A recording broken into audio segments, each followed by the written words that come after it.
WNST tells, hey, can you have Steve Garvey on in 20 minutes? And I'm like, sure, I can have Steve Garvey on in 20 minutes. I mean, I had his 1971 baseball card. I wasn't a Dodger hater, Steve Garvey, but I was a Padre fan. So I busted out my Tony Gwynn jersey, and I'm wearing that on our Facebook Live here for you. So great. Welcome in, and let's talk some baseball. And I know you're here for King's Hawaiian, and let's plug them first because I love the bread. I mean, who doesn't love King's Hawaiian? Who doesn't love sweet bread? Right? Oh, absolutely. The old Portuguese restaurant that the Tyra family came over 60 years ago from Hawaii and came to Los Angeles and built a little bakery, which normally you try to find out if there's a market first.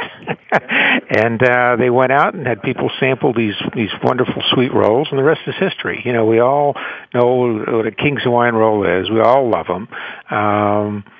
And then over 60 years, this great American company decided 2 years ago, well, let's expand our food line. And I had spoken to the sales force a couple of years ago, and they said, Steve, we know you're working with baseball and sports. What do you think? I said, no better place than to expose these new foods like barbecue sauces and the great rolls into stadiums and great American diners and sports fans. And we started last year, introduced the 4 barbecue sauces. We did a King's Hawaiian Grill at Dodger Stadium, freestanding. Turned out fabulous. Pulled pork and tri-tip and sliders and wings. You're making me hungry, by the way. Yeah, you should have brought some of that along today. Yeah, that's great. We'll be sending you everything. Please. And then it was such a great success. Then went to the Yankees, and no more iconic franchises than Dodgers and Yankees and bi-coastal. And they said, we heard about your success, and why don't you come visit? And we did, and they said, what do you think of this great spot between home plate and first base at Yankee Stadium on the concourse? And we said, we'll take it, and we heard you have a great chef, and let's work together and make this a great dining experience for the Yankee fans when they come to the ballpark. And we got off to a great start, even though it was a cold April per se, but it's been just as successful as Dodger Stadium because the quality of the food, the taste of the food, the menu's great, and it's going to be a great summer. We use the term capturing summer. It's almost like a picnic when you go to Yankee Stadium or Dodger Stadium now to be able to get this great barbecue and Hawaiian concept and take it to your seat and watch 2 pretty good teams go at it. No better place on earth than Dodger Stadium for me. I did 30 ballparks in 30 days a couple of years ago for the Bone Marrow Registry, and I still think Dodger Stadium's the best place. And I wanted to ask you about this as I wear my Padre jersey. Certainly the Southern California baseball scene and what this kid in Anaheim's doing. I mean, I know, everybody pitched and everybody had, I'm sure in Little League you played shortstop, third base, and pitch, right? But that's not the way it works in the big leagues. This is an amazing thing, and I think it's a great marketing story for baseball in Southern California, but at a time when the Dodgers are going well before this Seeker injury this week.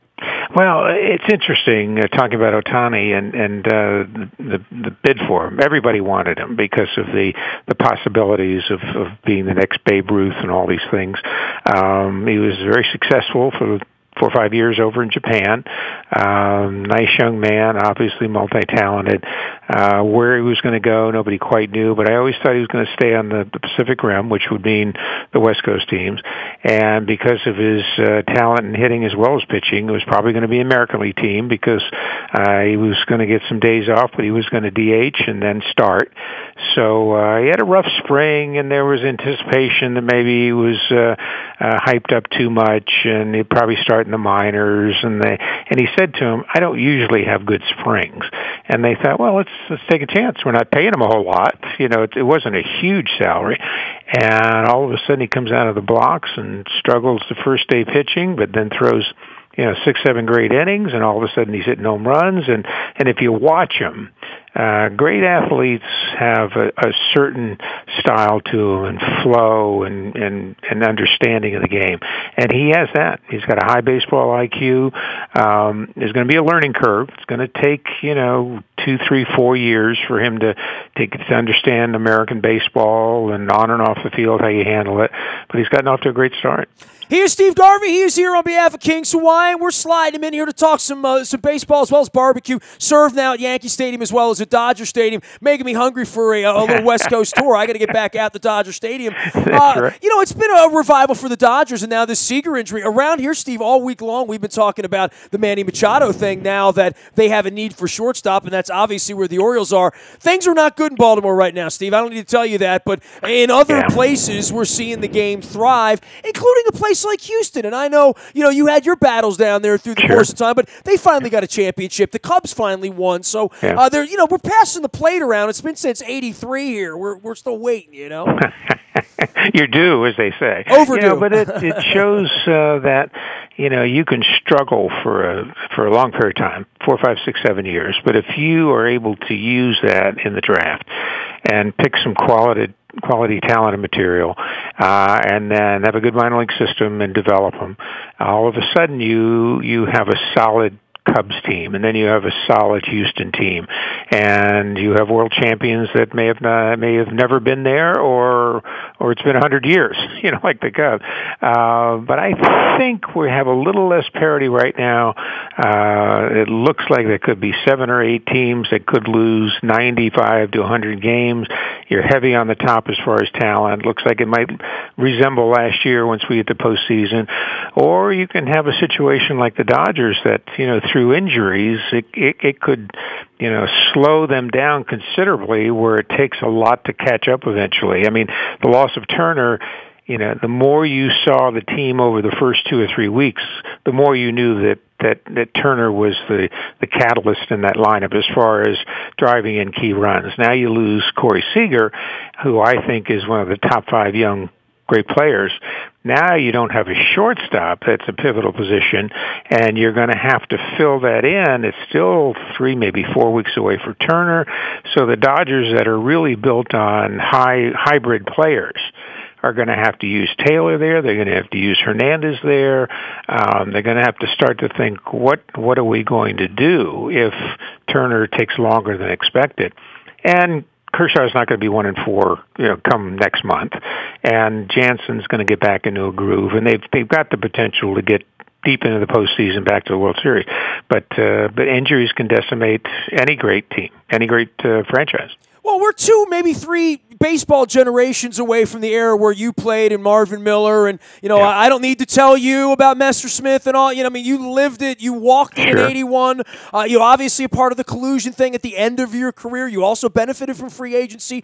I was, my last name's Aparicio. I was sort of disgusted by the offseason and teams tanking, and I think this has really been. And I've been on the air 27 years talking about this, and I've watched what Angelos has done to the franchise here now. Seeing the stadium looking like a bad Expos, game at the end. It's kind of dour around here. I also see Padres and Orioles talking the talk about we're going to rebuild the way the Astros did. I think this is a very open thing for baseball to say, well, we can just, lower the salaries for now because we're going to load up on prospects.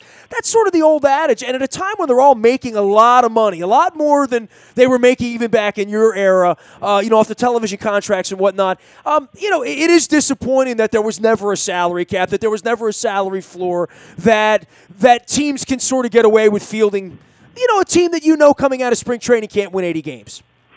Well, you got to remember, baseball has always been the forefront of, first of all, the union. You mentioned Marvin Miller, who probably affected sports more than any other person over the last 60 years. I mean, he transformed the business of the game to where, early in the 70s, when I was a player rep, we took our stance in strikes and lockouts, and we got parity eventually. So, baseball has always been at the forefront of that. Now, when you're starting to talk about where is baseball now, on the field, it's been more about analytics and metrics.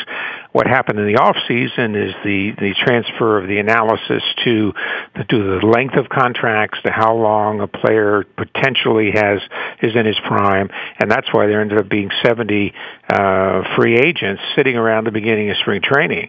I mentioned this on another show. I said, you're going to have to now track this whole season at the end. Look at the effect on how metrics affected the free agent market before the season started. So I think every team, I know the Dodgers have 18 to 20 analysts there, and I'm quite sure most of the teams do, that are crunching numbers from anything on the field to off the field to future to whatever. So it's a different millennium. You know, we look back to the golden era of the 70s and 80s. That's changed. But we love the game because of the simplicity. There's still no clock on it, although there is a little bit between innings. But the charm is 27 outs and one more run. Nobody's going to run out of time. You got to earn a victory. Although I would like to see a few more bunts and hit and runs, you know, we still love the game because it's our national pastime. Steve, I would have put you in the Hall of Fame a long time ago, so I don't, and I don't get a vote. Angelo's threw me out after 21 years. It's a long story. Google it. But would you put yourself in the Hall of Fame ahead of Marvin Miller or Marvin Miller ahead of you? Oh, no, never would I measure what Marvin did compared to what I did. I mean, it's two separate things. But I wouldn't change or go back and do my career over again. I think my career speaks for itself. And although I was very frustrated with this last voting, and there'll be another one in 2019, I think if you were to measure my career against those, a number of guys in the Hall of Fame, and they truly deserve to be in there, I think you might say, yeah, I like what the Garv did. I wouldn't mind being in his shoes because I played on great teams in a great era. We won championships. I went to 10 All-Star games, all those things, consecutive game streak, et cetera, which added up to what turned out to be my body of work, my philosophy, my passion for the game, and again, I wouldn't trade it. So thank you though for thinking I should be a Hall of Famer. I appreciate it. Not only angry on behalf of you, but also the Marvin Miller thing kind of really stirs me up. The political part of that. All these years later, that they're penalizing a guy that every single person anywhere around the Hall of Fame, anyone who played the game would make a case for Marvin Miller because he changed everything about the game. Well, you know, there's obviously prejudice against Marvin, and again, like I said in the beginning, nobody affected the game of baseball and all of sports more than Marvin Miller over the last 60 years. He changed the business. So anybody who's benefited by the business of sports, the NFL, NBA, MLB, National Hockey League, can thank Marvin Miller because it became, again, a situation where players became comfortable with the business of the game. The owners were going to make money. They're going to benefit from cable television and online and all these things. But I think when it's all said and done, Marvin Miller, a long time ago, should have been in there as an example of somebody who transcended sport but made a great influence on it. And, this is where the Hall of Fame board of directors should have a category where they can choose and put somebody in, because like I said before, there's always going to be some prejudicial thinking, or there's always going to be, I'll vote for this guy if you vote for my guy.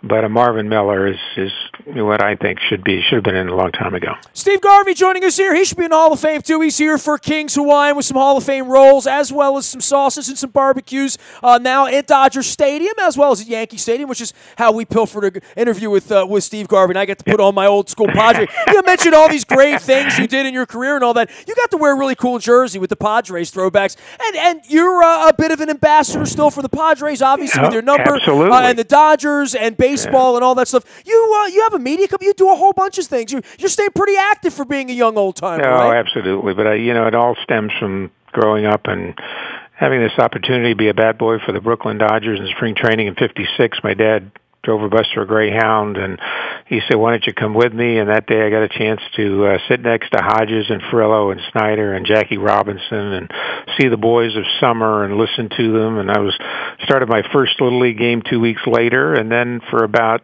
6 or 7, 8 years, got a chance to bat boy for the Dodgers in spring training. So I grew up in that transition from Brooklyn to Los Angeles, and I always say I grew up with my idols. And then all of a sudden, 12 years after that first day, I got drafted by the Dodgers out of Michigan State, and the rest is history. So I've been blessed. Yes, I had some God-given talent, and I worked hard, and and revered the game. I always thought that I was blessed to play it. And then once you realize how fortunate you are, I think it's always part of our lives.